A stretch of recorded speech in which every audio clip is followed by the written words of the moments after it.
me, 6 feet, 300. Coolin', never foolin', rockin' G-Shocks like it's jewelry. Counting man currency from introducing me. 6 feet, 300 pounds, known to rock the newest sneaks. Coolin', never foolin'. On May 27, 2017, two of the best welterweights in the world collide to see who would take Mayweather's place as the welterweight king of boxing. I'm your host, King Brian Camara, and welcome to Neutral Corner, where we take fighters from past and present from all prominent combat sports and stack them up against each other in a fictitious head-to-head battle, going by their statistics, accomplishments, and attributes to hypothesize who will be victorious in a fight between two combatants. Today, we will be discussing the upcoming matchup between Brook and Earl Spence Jr. First, we will be weighing in Ezekiel Brook. Brook didn't have much of an amateur career to speak of, at least not one that I was able to find. However, he is the IBF welterweight champion and is considered by some to be pound for pound the best welterweight in the world, and pound for pound one of the best fighters in the world overall. In which the only mistake he made in his career was jumping up 2 weight classes to fight Triple G, where he was clearly the better boxer but succumbed to Triple G's superior size. He has a phenomenal record with 36 wins, 1 loss, and 25 KOs with a 69% KO rating. That's higher than both Mayweather and Pacquiao's. Next, we'll be weighing in Earl Spence Jr. As an amateur, Earl Spence won 3 national championships as well as having won the bronze medal in the 2012 Olympic tournament. Since turning professional, Spence has been laying waste to the welterweight division and is considered to be the 7th best welterweight in the world, having 21 wins, no losses, and 18 KOs, giving him a tremendous 86% KO rating. Brook is 5'9" with a 69-inch reach, and Earl Spence is 5'9" with a 72-inch reach. Even though Spence has the superior reach at 147 pounds, 3 inches isn't going to make the biggest difference in the world, with both fighters being the same exact height. Since both fighters are virtually identical in size, this round is even. From now on Neutral Corner, we're going to add a few more categories to help decide a winner, such as offense and defense and conditioning. While offense is the most appreciated aspect of boxing, it can be one of the most obscure aspects to translate. Offense does not directly equate to aggression or power. In fact, accuracy, timing, savviness, and consistency are all equal components of boxing offense. For example, in the last episode of Neutral Corner with Lomachenko versus Sosa, Sosa was the harder puncher and the slugger, but Lomachenko was putting the pause on Sosa offensively, using his slick movement and savvy combinations. Look at Floyd Mayweather Jr., who despite being the greatest boxer in the history of the sport, as of yet still has a underrated offensive game from casual fans. Despite being the most accurate puncher in the history of the sport by a significant margin. While both fighters are great offensive fighters, Brooks even managed to get the better of Triple G offensively at times. But in my opinion, Earl Spence is the best offensive fighter in the sport today, as well as perhaps the most effective combination puncher I've ever seen. The way he consistently chooses to go forward while streaming accurate punches together is marvelous, especially against usually bigger and taller opponents that he has to fight. His ability to string together combinations is also perhaps the most impressive I've ever seen, with him being able to put down his opponents with his back against the ropes.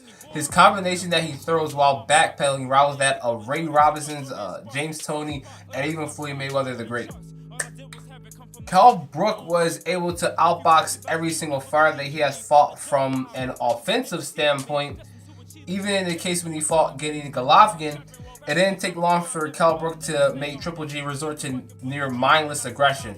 And while he couldn't back Triple G fully with punching power, he was able to pick Triple G apart with superior offense while the fight lasted. In the realm of power, it's very obvious. While Brook possesses commendable punching power, Earl Spence is the hardest puncher in the division, even more so than Keith Thurman. In this day and age, his power punching is only eclipsed by the likes of Triple G. On a side note, Earl Spence did manage to give Mayweather the Great a black eye while sparring, and drop Adrian Broner while sparring.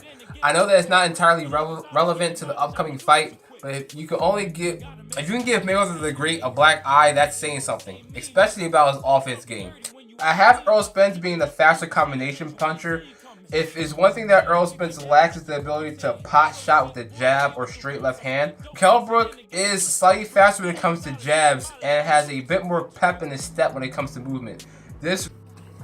Imagine the fighter like Gennady Golovkin that overwhelms his opponents with calculating power shots, that's much more methodical and savvier, does not block punches with his face nearly as often, but is a few weight classes below. What you would have is Earl Spence. Kell Brooks is a well-rounded fighter in every sense of the term, but Earl Spence is the future, a Terminator. If Triple G had the boxing ability of Earl Spence, Kell Brook would have much more than his orbital socket broke. The problem with Brook is that he lacks defense going backwards and isn't the best fighter when it comes to fighting off the ropes. He often gets flustered and tangled up whenever he's being rushed, which isn't the case with Spence. Brook is not made of glass whatsoever. The guy can brawl, and this dude was crazy enough to fight toe-to-toe with Triple G. But that's the problem. Ring generalship is about controlling the ring and dictating the pace of the fight. A much bigger problem with Brook than with Spence. But that being said, this round goes to Earl Spence. Like offense, there are many variables when it comes to boxing defense, such as head movement, ring movement, durability, and even counterpunching. I do believe that Kell Brook has better head movement and perhaps slightly better ring movement than Earl Spence, but I have Earl Spence being the better defensive fighter overall. Kell Brooks is good at fighting going backwards, but he's not good with fighting with his back against the rope. The only place where Kell Brook is extremely comfortable is in the center of the ring, whereas Earl Spence is comfortable fighting from virtually every position. And whenever Brooks is cornered and doesn't get all the way out, he either has to hold for the clinch or take significant punishment. Whether Earl Spence is fighting in the pocket or is back against the rope or is in the center of the ring, he is very dangerous. And he is excellent at deflecting shots from any kind of position. His defense isn't on the level of Mayweather or Pernell Whitaker's by any means, or even that of Lomachenko, but his defense is solid and effective, and very rarely throws combinations that put him in position to get punished. This round goes to Spence.